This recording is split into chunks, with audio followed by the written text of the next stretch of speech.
All of a sudden I felt this super intense pain and I could feel that my arm was just hanging there. And then I just freezed for a second and realized that I literally was in the middle of nowhere. Mountain running can be so much fun and such a great adventure, but it can also be pretty dangerous if you don't think about safety. And I had to learn about mountain running safety the hard way, and today I thought I would share that story.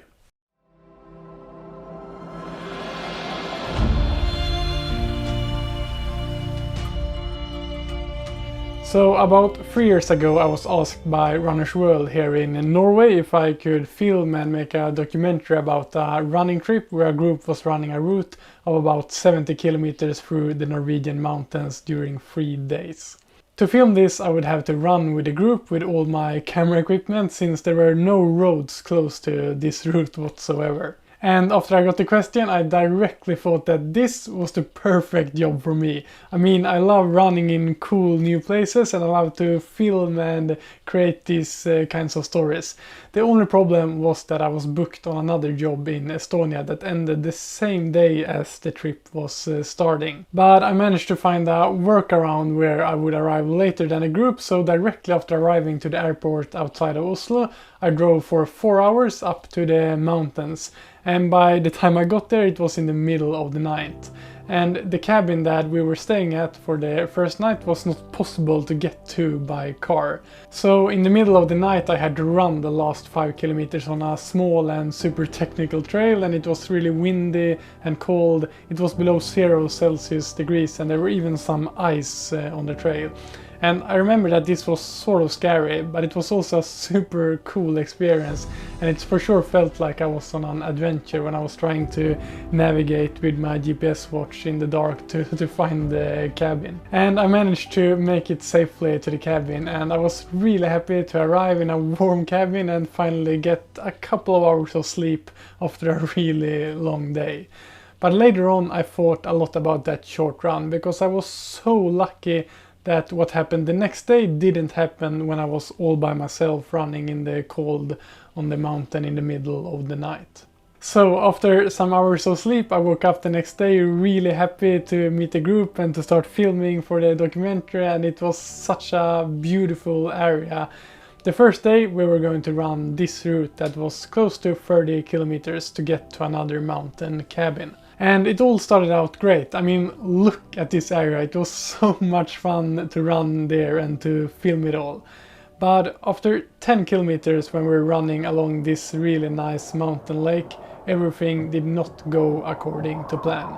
So at this place we were about 15 kilometers from the closest gravel road, and here there is no cell phone reception whatsoever, so we were literally running in the middle of nowhere. Before I share how I had to learn about the importance of mountain running safety the hard way, I thought I would break down the most important things to think about when running in these kinds of exposed places. First of all, always bring extra warm clothes in a backpack, including some water-resistant clothing, because the weather can switch so fast in the mountains, and if you injure yourself up there, the last thing you want to get while waiting for getting help is hypothermia, which of course can be extremely dangerous. Also, always bring some sort of navigation gear, at least a GPS watch that is well charged so that you can track yourself safely back again if you lose your way or if it gets really foggy up there. Ideally, it's always great to bring a map and a compass as well if you know how to navigate with that, because those things can't run out of battery. If there is cell phone reception in the area you're running, of course always bring a well-charged cell phone. That's such an easy way to make it a lot safer so that you can just call for help if that's needed. And if there's no cell phone reception in the area, ideally you should have a satellite phone, but at least not be running by yourself, and also let other people know where you will be running. I'm happy to say that we actually had all of these safety measures in place on this trip, but it was not because that I understood the importance of it at the time. The trip was organized by the Norwegian Trekking Association, so they had taken care of all the safety measurements. and they even brought a satellite phone. So we were running along this really nice mountain lake, and I was trying to capture some cool shots of the runners. And then I wanted to get a different angle from some of the runners, so I left the trail for a moment and jumped between these rocks.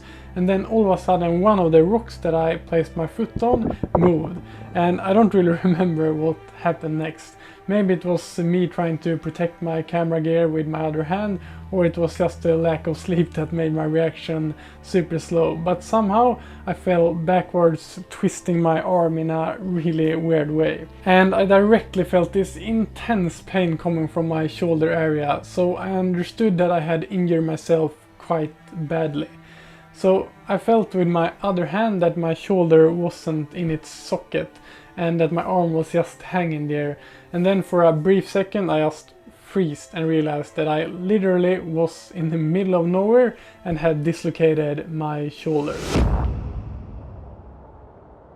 For some seconds I panicked and the pain was making me want to puke.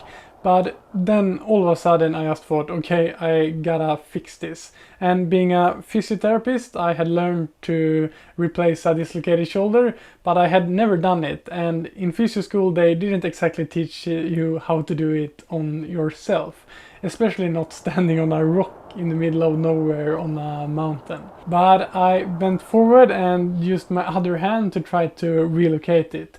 But it didn't work, so once again I got a bit of panic, and these thoughts started racing through my head that if I don't get it into place, we were going to need to use the satellite phone to call for helicopter help.